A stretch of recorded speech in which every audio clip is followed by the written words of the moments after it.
Dear student, कैसे हैं आप लोग। मेरा नाम है विनीत मिश्रा और आपका तहे दिल से स्वागत करता हूं विनीत सर यूट्यूब चैनल पर। अब ब्लैक बोर्ड में आपको ये टेबल दिख रहा होगा। टेबल देखते ही आपके माइंड में तुरंत ही आ गया होगा कि ये ट्रिग्नोमेट्रिक रेशियोज के कोणों के माप है, एंगल की वैल्यू है त्रिकोणमितीय अनुपात के। तो अब ये जो एंगल की वैल्यू है, ये एंगल की वैल्यू आए तो आए कैसे, मैथमेटिशियन ने कैसे इसकी वैल्यू को फाइंड किया जो गणितज्ञ हैं। तो इसमें जो आपको 0, 30, 45, 60 और 90 एंगल दिख रहा है, इसकी वैल्यू मैथमेटिशियन ने कैसे फाइंड किया है इसके बारे में मैं आपको बताने वाला हूं। जिसमें मैंने 45, 30 और 60 एंगल की वैल्यू कैसे निकाली जाती है उसका वीडियो मैंने बना दिया है। उस वीडियो का लिंक मैं डिस्क्रिप्शन में दे दूंगा, वहां से जाके आप देख लेना। और आज के वीडियो में मैं आपको बताने वाला हूं कि 0 एंगल और 90 एंगल की वैल्यू जो निकाली गई है वो कैसे निकाली गई है।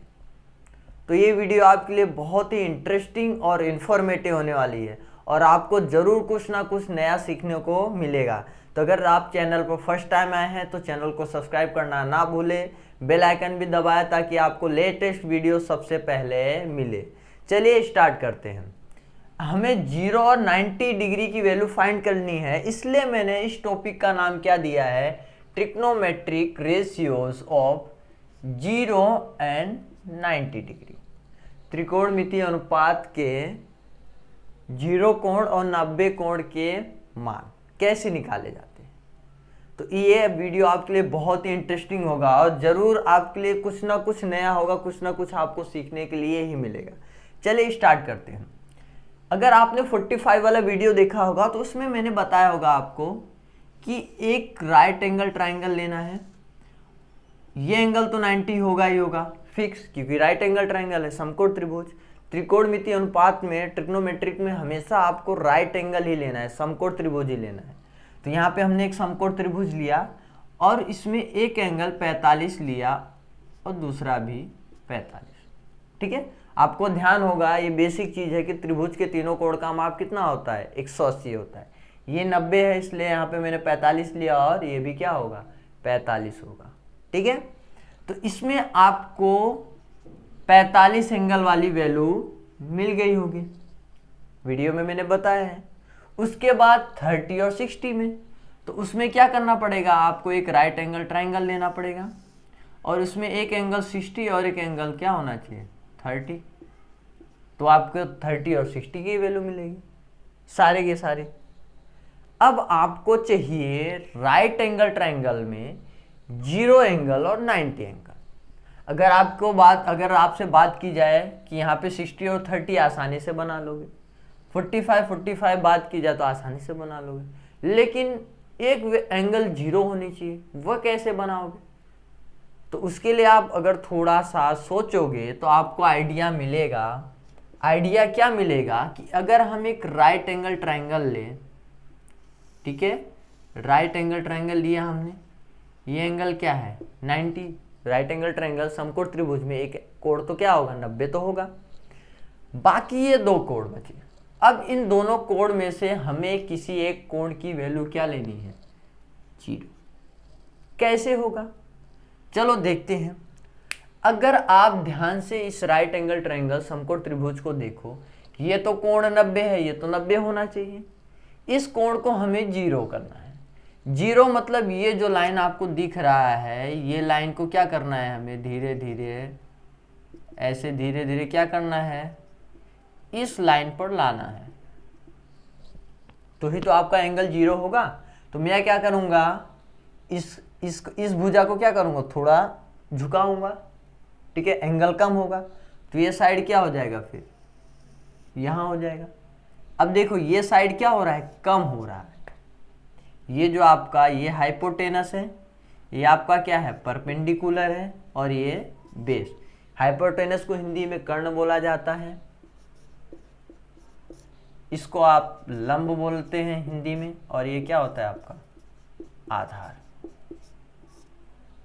तो जब आप क्या करोगे, ये कोण आपका 0 होना चाहिए, उसके लिए आपको क्या करना पड़ेगा, जो कर्ण है उसको धीरे धीरे क्या करना पड़ेगा, कर्ण को धीरे धीरे क्या करना पड़ेगा, एकदम बेस पर लाके रखना होगा, तभी तो आपको 0 मिलेगा। तो हम क्या करेंगे, इस कर्ण को जो हाइपोटेनस है, हाइपोटेनस वाला साइड है, इसको क्या करेंगे, नीचे की ओर धीरे धीरे झुकाना शुरू करेंगे, बेंड करना शुरू करेंगे। तो ये क्या होगा, कर्ण फिर यहाँ आ जाएगा, ठीक है। ये कर्ण क्या होगा, यहाँ आएगा, फिर यहाँ आएगा, फिर यहाँ आएगा, फिर यहाँ धीरे धीरे आते आते क्या हो जाएगा, आपके बेस पर आ जाएगा। तो यहाँ पे आपको क्या कोण मिल जाएगा, 0 मिलेगा कि नहीं मिलेगा। लेकिन इस चीज में आपको नोटिस करना है इसमें कि जब आप क्या करोगे, कर्ण को धीरे धीरे नीचे लाओगे तो क्या होगा, आपका ये जो परपेंडिकुलर होगा धीरे धीरे धीरे कम होते होते क्या हो जाएगा, 0। क्या हो जाएगा आपका परपेंडिकुलर, 0 हो जाएगा लंब। और आपका जो कर्ण है वो किसके बराबर हो जाएगा, आपका बेस के बराबर। किसके बराबर हो जाएगा, बेस के बराबर, आधार के बराबर। तो अब आपका कुछ वो इस तरीके से दिखेगा, ये आपका आधार हो गया और ये आपका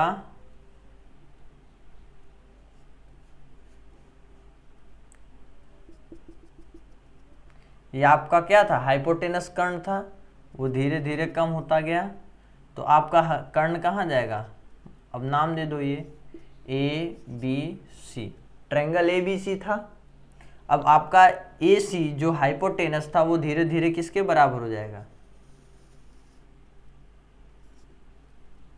ये आपका यहाँ आ जाएगा, क्योंकि ए क्या हो रहा है, धीरे धीरे कम होता जा रहा है। हाइपोटेनस को क्या कर रहे हो आप, धीरे धीरे धीरे धीरे क्या कर रहे हो, नीचे लेके आ रहे हो, ठीक है। ये जो कोण है तभी तो 0 होगा। जब हाइपोटेनस को धीरे धीरे धीरे लाओगे क्या होगा, बेस के बराबर लाओगे, बेस पर लाके उसको रखोगे तो ही तो आपका ये एंगल 0 होगा। तो जो आपका हाइपोटेनस कर्ण AC है उसको धीरे धीरे लाते लाते क्या करोगे, CB पर रख दोगे, तो आपका जो CB होगा वही AC होगा, क्योंकि आपका बेस और हाइपोटेनस क्या हो जाएगा, सेम हो जाएगा। और ये जो आपका परपेंडिकुलर है वो क्या हो जाएगा, 0, ठीक है। तो आप सपोज कर लो कि आपका क्या है, बेस x है तो हाइपोटेनस भी क्या हो जाएगा आपका x, बेस x है तो हाइपोटेनस भी क्या हो जाएगा, x हो जाएगा, और आपका परपेंडिकुलर 0 हो जाएगा, ठीक है। ये बेस आपका आधार हिंदी में, हाइपोटेनस कर्ण, और ये परपेंडिकुलर आपका लंब। तो हो गया ना आपका एक राइट एंगल ट्रायंगल को हमने क्या किया, 0 एंगल और 90 में, 0 एंगल में कन्वर्ट कर दिया। 90 अभी मैं आपको बताने वाला हूँ कैसे कन्वर्ट होगा। तो हमने यहाँ पे क्या किया, कुछ एंगल था उसको किसी में बदल दिया 0 एंगल में। अब देखो 0 की वैल्यू कैसे फाइंड की जाती है, उसके बाद मैं आपको 90 वाला बताऊंगा। अब देखो अगर हमें साइन की वैल्यू फाइंड करनी है, साइन 0, तो साइन का फॉर्मूला क्या होता है आपका, परपेंडिकुलर अपॉन हाइपोटेनस, जिसे हिंदी में क्या बोला जाता है, लंब बटे कर्ण। तो अब आपको ध्यान देना है लंब कितना है आपका, तो लंब 0 हो गया है, परपेंडिकुलर, क्योंकि आपने क्या किया, इसको धीरे धीरे एकदम बेस पर ला के रख दिया। तो ये तो पूरा क्या हो गया आपका, 0 हो गया कि नहीं हो गया।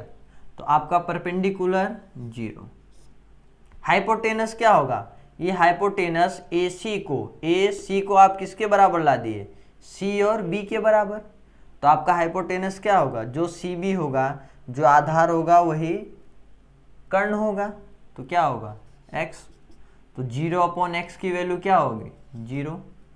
तो आपका साइन 0 का मान क्या होता है, 0 होता है। आप आसानी से देख सकते हो।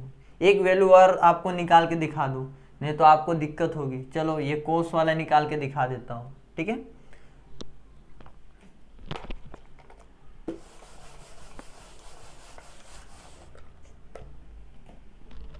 चलो कोस 0, कोस का फॉर्मूला क्या होता है आपका, आधार बटे कर्ण, ठीक है, बेस अपॉन हाइपोटेनस। अब देखो बेस कितना है आपका, CB ही बेस है, ठीक है। CB क्या है आपका, बेस है, बेस की वैल्यू क्या है x, और हाइपोटेनस कर्ण की वैल्यू क्या है आपकी x, क्योंकि बेस और हाइपोटेनस आपका सेम हो गया, x x कैंसिल हो गया, कितना आया 1। कोस 0 की वैल्यू क्या है 1।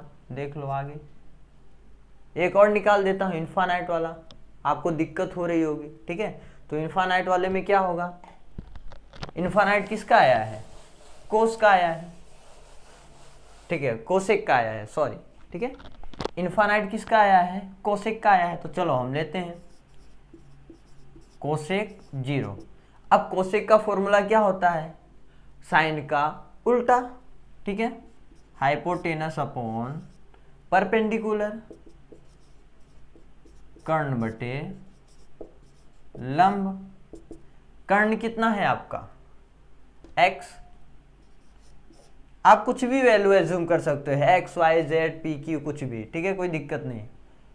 p यानी परपेंडिकुलर लंब। अब देखो आपका परपेंडिकुलर क्या हो गया है, 0 हो गया है, 0, तो क्या आएगा इन्फानाइट। अब आपको यहाँ पे बेसिक नॉलेज पता होना चाहिए कि किसी भी वैल्यू के, किसी भी नंबर के, किसी भी डिजिट के अपोन में अगर 0 होता है तो वो इन्फानाइट होता है। अगर 4/0 है तो उसकी वैल्यू क्या होती है, इन्फानाइट, ठीक है। तो ये आपका बेसिक नॉलेज क्लियर होना चाहिए। तो ये अभी किसका निकला हमारा, 0 एंगल का। तो आप किसी भी 0 एंगल की वैल्यू निकाल सकते हैं। अगर आपको टेबल याद है तो अच्छी बात है, अगर टेबल याद नहीं है तो आप इस तरीके से वैल्यू फाइंड कर सकते हो। और आपको डीपली पता ही होना चाहिए, आप सिर्फ पास होने के लिए मत पढ़ो, पढ़ना है तो दिल से पढ़ो, ताकि आपको सारी चीज़ें अच्छे से पता होनी चाहिए। कोई कहीं से भी पूछे, तरीका पता होना चाहिए कि इसकी वैल्यू इस तरीके से निकाली जाती है। तो सारी चीज़ें मैं मैथ और साइंस का डीपली वीडियो बनाता हूँ कि क्या चीज़ कैसे फाइंड किया जाता है, ताकि आपके माइंड में हमेशा के लिए वो रहे, ठीक है। तो अब हमें किसकी वैल्यू चाहिए, 90 एंगल की। तो राइट एंगल ट्रायंगल में एक एंगल क्या होना चाहिए, 90 होना चाहिए। तो हम एक पहले राइट एंगल ट्रायंगल क्या करते हैं, बनाते हैं। हमने बना लिया, नाम दे दिया ABC, और ये तो 90 फिक्स ही होगा। लेकिन अगर आप इस एंगल को देखो तो ये तो ना ही क्या है 0 है, ना ही 90 है। हमें यहाँ पे क्या चाहिए, 90 एंगल चाहिए। 90 एंगल का मतलब कि ये और इसके बीच ये क्या होना चाहिए, एक दूसरे पे परपेंडिकुलर होना चाहिए। ये जो एंगल C है वो क्या होना चाहिए आपका, ये एंगल का सिंबल है, ठीक है। एंगल C का मान कितना होना चाहिए, 90। यहाँ पर आपका क्या होना चाहिए, 90 एंगल। अब 90 एंगल कैसे लेके आओगे, तो अगर आप दिमाग थोड़ा लगाओ तो क्या करोगे, ये जो आपका हाइपोटेनस है कर्ण, इसको क्या करोगे, यहाँ से धीरे धीरे धीरे इस C को B की ओर लाओगे। क्या करोगे, जो ये C है इसको क्या करोगे, C पॉइंट को B की ओर लाओगे। तो जब लाओगे तो क्या होगा, ये C पहले यहाँ आ जाएगा, फिर क्या होगा, C यहाँ आ जाएगा, फिर C यहाँ आ जाएगा, फिर लास्ट में C यहाँ आ जाएगा। तो जब देखो आपका ये क्या होगा, परपेंडिकुलर बेस पर लंब होगा कि नहीं होगा।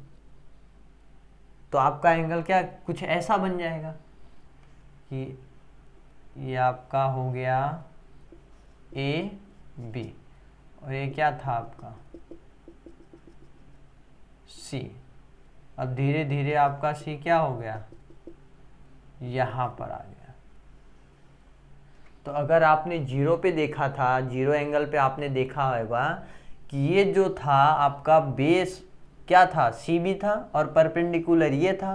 तो आपका 0 एंगल में ये देखा होगा कि जो आपका परपेंडिकुलर है वो क्या हो गया था, 0, ठीक है। लेकिन 90 में क्या होगा आपका, ये जो बेस है ये क्या हो जाएगा आपका 0, और हाइपोटेनस किसके बराबर हो जाएगा, परपेंडिकुलर के बराबर, ठीक है। तो इसमें क्या हो जाएगा आपका, अगर लिखने जाएं आधार बेस क्या हो जाएगा, CB 0 हो जाएगा, यहाँ से यहाँ तक की वैल्यू, ठीक है। अब आपका क्या होगा, कर्ण हाइपोटेनस, कर्ण ये था आपका AC किसके बराबर हो जाएगा, AB के, और AB के कुछ भी वैल्यू मान लो x, तो हाइपोटेनस भी क्या होगा आपका x, और लंब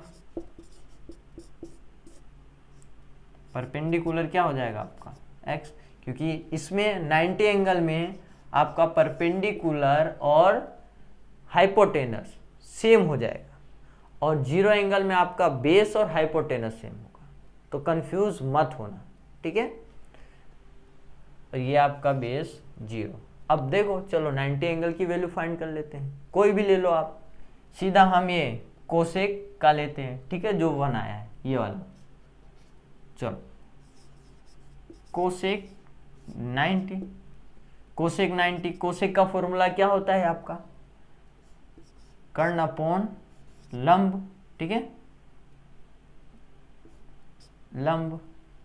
इंग्लिश में क्या बोलते हैं, हाइपोटेनस अपॉन परपेंडिकुलर। कर्ण बटे लंब, हाइपोटेनस अपॉन परपेंडिकुलर।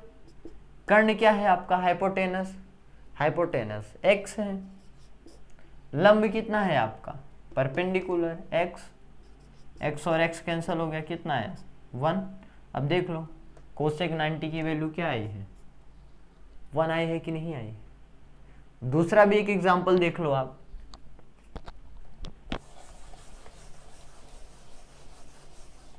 कौन सा ले एग्जांपल, हम ये इनफाइनाइट वाला लेते हैं, ठीक है। किसका है, सेक का है।